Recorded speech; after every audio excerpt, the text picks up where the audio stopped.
Hello, calculus fans! So let's revisit the problem on the last video in the previous section, but this time we're going to slice parallel to the axis of revolution. So just to remind you what the problem was, we're going to let R be the region under the graph of f of x equals 9x squared and above the x-axis, where x goes between 0 and 3. This region is going to be revolved about the vertical line x equals -2 to obtain a solid. Let's find the volume of this solid. Alright, so here's the picture. Now it's actually the same region, but we're slicing it in a different way. Our slice here is a delta x slice parallel to the axis of revolution. When we take a slice and revolve it about an axis parallel to the slice, what we get is a cylindrical shell. Here's our cylindrical shell.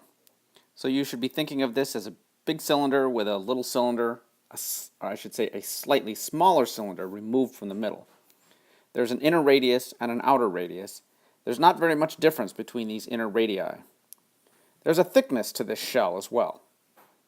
And there's a height h. So a cylindrical shell is just a right circular cylinder with a slightly smaller one removed from the middle. And by smaller, I mean something that has a slightly smaller radius. The heights will be the same. So delta V is pi times r2 squared h minus pi times r1 squared h. So there's the big cylinder minus the slightly smaller cylinder. Factor out the pi and the h, and we get pi times r2 squared minus r1 squared times h. And then we'll factor that out, so we get pi times r2 plus r1 times r2 minus r1 times h. Okay, now this is sort of a funny step, but we'll see what is going to happen in a minute.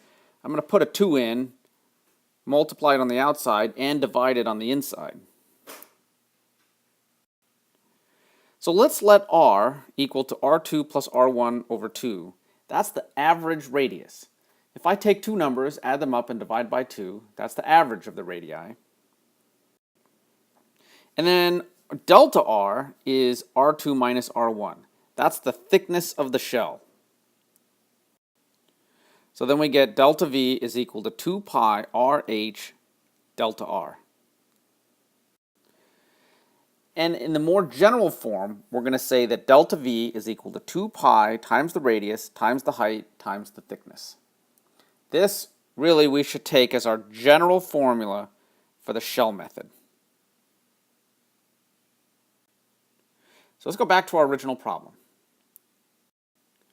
So our radius is going to be x plus 2. That's the distance from the slice to the axis of revolution. Radius is always that distance.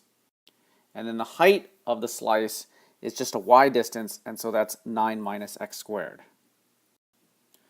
So that makes our delta V 2 pi times the radius times the height times the thickness. So it's 2 pi times x plus 2 times 9 minus x squared times delta x. We're ready to compute the volume now. So the volume is equal to the integral from 0 to 3, so those are x limits, because this is an x integral, times delta V, and we're going to integrate with respect to x. So we have 2 pi times x plus 2 times 9 minus x squared dx. Pull the 2 pi out and then FOIL that expression. We'll get negative x cubed minus 2x squared plus 9x plus 18. And of course this is another one of these that's very easy to anti-differentiate. Plug in the 3, and that's all we have to plug in because the lower limit just gives us 0. And we get a final answer of 225 pi over 2 if you work all that out, which fortunately is the same thing that we got before. So that is again our final answer. So we've done this problem in a different way than the last video in the previous section, but it's the same problem because it's the same region and it's the same axis of revolution, so we do expect to get the same value. Okay, that's all for now.